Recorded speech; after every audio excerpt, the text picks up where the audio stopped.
नमस्कार, जय हिंद। मैं मोहन पाठक और बात करेंगे आज एक महत्वपूर्ण टॉपिक पर। टॉपिक है मोहन भागवत के उस बयान को लेकर जो घमासान मचा हुआ है, या उसके मायने क्या है, क्या कहना चाहते हैं आरएसएस प्रमुख मोहन भागवत। दुनिया का हर छठा शख्स भारतीय है, लेकिन इसके बावजूद आरएसएस प्रमुख मोहन भागवत को क्यों ये कहना पड़ा कि समाज नष्ट न हो, इसलिए सभी को कम से कम 3 बच्चे पैदा करना जरूरी है। मोहन भागवत ने 3 बच्चों की बात क्यों की और इसके फायदे क्या हैं, इसके नुकसान, और क्या समाज पर इसके प्रभाव पड़ेंगे, या उस सरकारी योजना का क्या होगा जो सरकार कहती है हम दो हमारे दो, उस नारे का क्या होगा जिसे भारत सरकार सालों से दोहराती आ रही है। और कहीं ना कहीं दुनिया का सबसे ज़्यादा जनसंख्या वाला देश भारत बन चुका है, उसके बावजूद 3 बच्चे पैदा करने की बात मोहन भागवत के मुंह से निकलना ये किसी आदेश से कम नहीं है, क्योंकि ये कह देना ही मात्र आरएसएस के उन करोड़ों करोड़ों जो स्वयं सेवक हैं उनके लिए वरदान साबित, या कहा जाए तो आदेश की तरह हो जाएगा, और वो 3 बच्चे पैदा करना शुरू कर देंगे, कोई कितना मना करे। ये बयान कब निकला? तो ये बयान 1 दिसंबर को नागपुर के कठाले कुल सम्मेलन में राष्ट्रीय स्वयं सेवक संघ के प्रमुख मोहन भागवत ने वहाँ पर शिरकत करते हुए कही।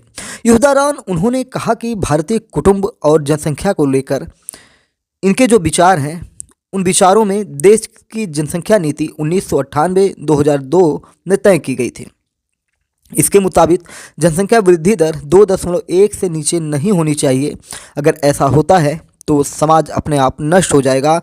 अब कोई इंसान 0.1 पैदा तो नहीं होता, इसलिए यह कम से कम 3 होना चाहिए। किसी भी देश, समाज या समूह की एक महिला अपने जीवन काल में औसतन कितने बच्चे की मां बनती है, इसे उस देश, समाज या समूह का फर्टिलिटी रेट कहते हैं। जैसे यदि भारत की एक महिला अपने पूरे जीवन काल में औसतन 3 बच्चों की मां बनती है तो भारत का फर्टिलिटी रेट 3 होगा। किसी भी देश की जनसंख्या चक्रवृद्धि दर से बढ़ती है, यानी आगे चलकर बच्चों के भी बच्चे होते हैं। इस फार्मूले के मुताबिक अगर किसी देश, समाज या समूह की प्रजनन दर 2.1 है तो आने वाले समय में उसकी मौजूदा आबादी नई आबादी से रिप्लेस हो जाएगी। विजयादशमी के मौके पर मोहन भागवत ने अक्टूबर 2022 में कहा था कि जनसंख्या असंतुलन पर हमें नज़र रखनी होगी। देश को जनसंख्या नियंत्रण नीति की जरूरत है जो सभी पर बराबरी से लागू होती है, ताकि किसी को भी रियायत न मिल सके।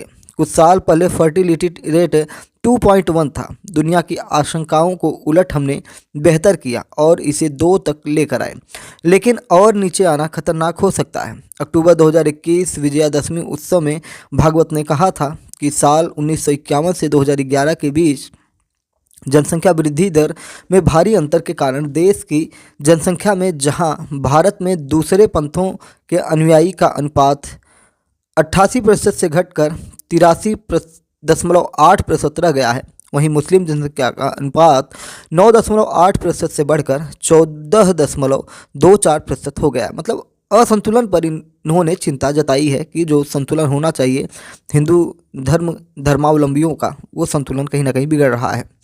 उन्होंने इस पर चिंता जाहिर करते हुए कहा था कि जनसंख्या नीति होनी चाहिए। यूनाइटेड नेशन के डेटा के मुताबिक भारत की मौजूदा प्रजनन दर 2 के आसपास है। हम दो हमारे दो। 2019 में यह आंकड़ा 2.12 था, यानी कि 2.12 था, जो धीरे धीरे घटकर 2023 में 1.975 हो गया। पिछले 64 सालों में भारत की प्रजनन दर लगातार घट रही है। अगर हम कुछ सालों का ब्यौरा देखें जिसमें प्रजनन दर यानी एक महिला औसतन कितने बच्चों को जन्म देती है, तो ये यूएन वर्ल्ड पॉपुलेशन प्रोस्पेक्ट्स 2024 का डाटा है, वो आपको मैं बताने की कोशिश करता हूँ। इसमें बताया गया है कि 1950 में भारत की प्रजनन दर 5.7 थी, यानी कि 5.7 बच्चे भारत की प्रजनन दर बनी थी। कब? 1950 में। एक बढ़िया आंकड़ा कह सकते हैं, जैसे इस समय के हिसाब से, या उस समय जनसंख्या दर लगातार तेज़ी से बढ़ रही थी, ऐसा भी हम कह सकते हैं। 1960 में ये 5.9 हो गया, और भी ज़्यादा जनसंख्या बढ़ने लगी, प्रजनन दर बढ़ गया। 1970 के दशक में घटता है, 3 अंक, मतलब 0.3 घटता है तो 5.6 हो जाता है। वहीं 1980 में आते आते बहुत ज़्यादा घट के 4.8 हुआ, फिर लगातार घटते चला गया। 1990 में 4.0 हो गया, यानी कि 4 हो गया। 1990 में 4 हुआ तो 2000 में 3.4 हो गया, 2010 में 2.6, 2020 में 2.1 और फिर 2023 तक आते आते 2.0 हो गया, यानी कि 2 रेट हो गया है फर्टिलिटी रेट। यूनाइटेड नेशन की पॉपुलेशन रिपोर्ट के मुताबिक 2062 में भारत की आबादी लगभग 170 करोड़ तक पहुंच जाएगी और ये पीक पर होगी। 2062 में जनवरी से जुलाई के बीच जनसंख्या में गिरावट शुरू हो जाएगी। 2063 में देश की आबादी में 1.15 लाख की कमी होगी, जो 2064 में बढ़कर 4.37 लाख और 2065 में 7.93 लाख होगी। वहीं 2054 तक भारत की 20 से 60 साल के लोगों की जनसंख्या बढ़ती जाएगी, यानी वर्किंग एज बढ़ती जाएगी। 2080 तक 65 साल से अधिक उम्र के लोग 18 साल से कम उम्र के लोगों से ज़्यादा हो जाएंगे। ऐसे ही पूरी दुनिया की आबादी 2083 तक बढ़ती रहेगी, तो 1020 करोड़ तक पहुंच जाएगी। इसके बाद ये भी घटने लगेगी, यानी कि 2083 तक बढ़ेगी और फिर उसके बाद घटना शुरू हो जाएगा। अगर हम अपने मौजूदा प्रजनन दर की बात करें या उससे नीचे आने की बात करें कि क्या ये चिंता की बात है, तो अगर हर कपल 3 बच्चे पैदा करे तो क्या होगा, आपके दिमाग में होना चाहिए कि मोहन भागवत ने 3 बच्चों का फार्मूला अगर निकाला है तो 3 बच्चों का फार्मूला क्या है। प्रजनन दर अगर 2.1 से नीचे आती है तो जनसंख्या कम होने लगती है। ऐसा जैन और पारसी समुदाय के साथ हुआ भी है। यूएन की एक रिपोर्ट के मुताबिक अगर लंबे समय तक प्रजनन क्षमता में गिरावट जारी रहती है तो कुल आबादी में काम करने लायक लोगों का हिस्सा घटता है और बूढ़े लोगों का हिस्सा बढ़ता है और साथ ही डिपेंडेंसी रेशियो भी बढ़ जाता है, जिसकी वजह से कहीं ना कहीं आर्थिक तंगी भी आ जाती है और समाज खतरे में आ जाता है। अगर किसी देश की प्रजनन दर 2.1 है तो वह अपनी आबादी को आसानी से रिप्लेस कर सकता है। जिन देशों में 2.1 से कम प्रजनन दर होती है वहाँ जनसंख्या की उम्र तेज़ी से बढ़ती है, साथ ही जनसंख्या में कमी भी आती है। सरल शब्दों में अगर हम बताने की कोशिश करें तो एक पीढ़ी को अपने बराबर की अगली पीढ़ी तैयार करने के लिए प्रजनन दर 2.1 होना चाहिए, यानी इसके लिए हर 10 महिलाओं को 21 बच्चों को जन्म देना होगा। भारत की प्रजनन दर के हिसाब से अगर महिलाएं 2 बच्चों को जन्म देती हैं तो वह हर 10 साल में एक महिला को 3 बच्चों को जन्म देना होगा। साथ ही लिंगानुपात बनाए रखने के लिए जितने लड़के उतनी ही लड़कियों का भी होना जरूरी है, यानी कि जितने लड़के हों उतना ही लड़कियां आपको मिल जाए। पॉपुलेशन फाउंडेशन ऑफ इंडिया के कार्यकारी निदेशक पूनम मुत्तरेजा कहती हैं कि इस तरह के ट्रेड्स से देश में बूढ़ी होती आबादी, लेबर फोर्स में कमी और लड़का या लड़की की इच्छा के कारण सामाजिक असंतुलन जैसी दिक्कतें आ सकती हैं। हालांकि भारत को इन दिक्कतों का सामना करने में दशकों लग सकते हैं, लेकिन हमें आज ही कारगर कोशिश अपनानी होगी। पॉपुलेशन को कंट्रोल करना और रेशियो को बराबर करना सब कहीं ना कहीं आंकड़ों का खेल है। अगर सभी 3 बच्चे पैदा करने लगेंगे तो हर जगह हर चीज़ के लिए कतारें लगने लगेंगी। विश्व की 2.4% ज़मीन भारत के पास है, जिसमें विश्व की करीब 18% आबादी रहती है। 4% जल संसाधन है। सप्लाई डिमांड की चेन बिगड़ेगी, ऐसे में बेरोजगारी बढ़ेगी, संसाधनों का दोहन और प्रदूषण भी होगा। इससे लोगों के जीवन जीने की क्वालिटी में कमी आ जाएगी। रिसर्च जनरल लेसेंट की एक रिपोर्ट के मुताबिक 2050 तक भारत की प्रजनन दर 1.29% पहुंच सकती है, यानी 10 महिलाएं महज 13 बच्चे ही पैदा कर पाएंगे। रिपोर्ट में अनुमान लगाया गया है कि 2050 तक 204 में से 155 देशों की प्रजनन दर 2.1% से कम होगी। 2100 यानी कि 2100 तक ये आंकड़ा बढ़कर 198 देशों तक पहुंच जाएंगे। दुनिया का हर 6वां इंसान भारतीय है, इसमें क्या सच्चाई है? तो दुनिया में 819 करोड़ से ज़्यादा लोग रहते हैं। इनमें से करीब 145 करोड़ लोग भारत में रहते हैं। इतनी बड़ी आबादी से जुड़े कुछ इंटरेस्टिंग फैक्ट ये है कि धरती से चांद की दूरी 3.84 लाख किलोमीटर है। अगर भारत के सभी लोग एक पर एक खड़े हो जाएं तो चांद से भी 6 गुना ऊपर हम जा सकते हैं। भारत के लोगों की औसतन हाइट करीब 5.5 फीट होती है। भारत की आबादी की कुल हाइट देखें तो करीब 797 करोड़ फीट यानी करीब 24 लाख किलोमीटर होती है। धरती से चांद की दूरी 3.84 लाख किलोमीटर है। अगर भारत के सभी लोग एक साथ खड़े हो जाएं तो वही हमने आपको बताया कि 6 गुना ऊपर तक जा सकते हैं चाँद से।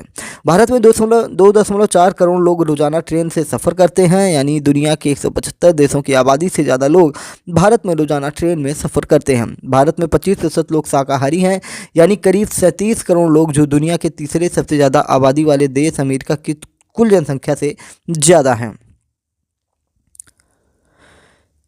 अगर हम बात करें कि जो जनसंख्या है इसके नुकसान क्या हैं, तो इंग्लिश विद्वान थॉमस माल्थस के मुताबिक आबादी जितनी तेज़ी से बढ़ती है उसके मुकाबले संसाधनों का उत्पादन और उसकी आपूर्ति बहुत धीमी गति से बढ़ती है। ऐसे में बढ़ती जनसंख्या के चलते रहने, खाने और यातायात जैसी ज़रूरतें ठीक से पूरी नहीं हो पाती हैं। वहीं प्रदूषण और बेरोजगारी जैसी समस्याएं फैलने लगती हैं। 1950 में भारत के हर एक स्क्वायर किलोमीटर में 120 लोग रहते थे। 2024 में उतने ही एरिया में 488 लोग रहते हैं, यानी पिछले 73 सालों में भारत की पॉपुलेशन डेंसिटी 4 गुना बढ़ गई है। करीब 68.5 हज़ार किलोमीटर लंबे रेलवे रूट के साथ भारत दुनिया का चौथा सबसे बड़ा नेटवर्क है। इसके बावजूद रिजर्वेशन में महीनों की वेटिंग का सामना करना पड़ता है। भारत दुनिया की 5वीं सबसे बड़ी अर्थव्यवस्था है, लेकिन प्रति व्यक्ति आय में भारत 142वें स्थान पर है। भारत सरकार की ओर से हर साल करीब 2.5 लाख करोड़ रुपए की फूड सब्सिडी दी जाती है। इसके बावजूद भारत 121 देशों के हर हंगर जो 121 देश का इंडेक्स आता है, हंगर इंडेक्स, भुखमरी वाला, उसमें भारत 105वें नंबर पर है। दुनिया का 25% दूध पैदा कर भारत दुनिया का सबसे बड़ा मिल्क प्रोड्यूसर है, यानी कि दुनिया में सबसे ज़्यादा दूध भारत में पैदा होता है, लेकिन दुनिया में मिल्क एक्सपोर्ट करने की रैंकिंग में 55वें नंबर पर है। दरअसल भारत में ही 20.3 करोड़ मीट्रिक टन दूध की खपत हो जाती है। बढ़ती आबादी के कारण ज़्यादा वाहनों का इस्तेमाल होने से दुनिया के सबसे ज़्यादा प्रदूषित देशों में भारत गिना जाता है और इसका नंबर तीसरे नंबर पर आता है। वहीं टॉप 50 सबसे प्रदूषित शहरों की अगर लिस्ट में देखें तो भारत का नंबर 42वां होता है। अगर हम दुनिया के टॉप 50 सबसे प्रदूषित शहरों की लिस्ट बनाएं तो उन शहरों में भारत के 50 में से 42 शहर आ जाएंगे। भारत के हर इलाके में नौकरी के बराबर अवसर नहीं है, इसलिए करीब 45 करोड़ लोग किसी न किसी तरह के माइग्रेशन के शिकार हैं। आबादी बढ़ने के साथ नौकरी का संकट और भी बढ़ेगा। अगर मूलभूत सुविधाओं और ज़रूरतों को छोड़ दें तो ज़्यादा बच्चा पैदा करने के कुछ फ़ायदे भी हो सकते हैं। दुनिया भर में 25 साल से कम उम्र के हर 5 लोगों में से एक भारतीय है। भारत के 47% लोगों की उम्र 25 साल से कम है, यानी भारत सबसे बड़े स्केल पर सबसे ज़्यादा युवा आबादी वाला देश है। ये सबसे बड़ा बाजार है तो तैयार करेंगे ही, साथ ही लेबर फोर्स बढ़ाएंगे। पूरी दुनिया की इंटेलेक्चुअल प्रॉपर्टी में भारतीयों की हिस्सेदारी सबसे ज़्यादा होगी। भारत को अगर डेमोग्राफिक डिविडेंड यानी जनसांख्यिकी लाभांश लेना है तो उसे अपने युवाओं के लिए उसी हिसाब से नौकरियां पैदा करनी होंगी जैसा चीन ने करके दिखाया। यानी कि भारत में अगर नौकरियों के अवसर बन जाएं, लोगों को नौकरियां मिलने लगे तो भारत टॉप लेवल पे चला जाएगा। भारत में महिलाओं को भी नौकरी की ज़रूरत होगी, क्योंकि अब वो बच्चों को जन्म देने और उनके पालन पोषण में कम वक्त देती हैं। फिलहाल भारत में वर्क फोर्स में महिलाओं की हिस्सेदारी करीब 100% में से 10% ही है।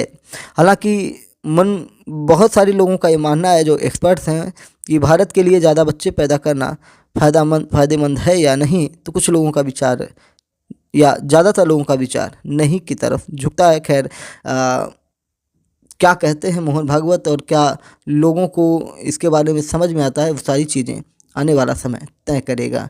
जय नमस्कार, भारत माता की जय। अपने दोस्तों में वीडियो को शेयर करिएगा, वीडियो को लाइक करिए, सब्सक्राइब करिए, जो बिल्कुल फ्री है।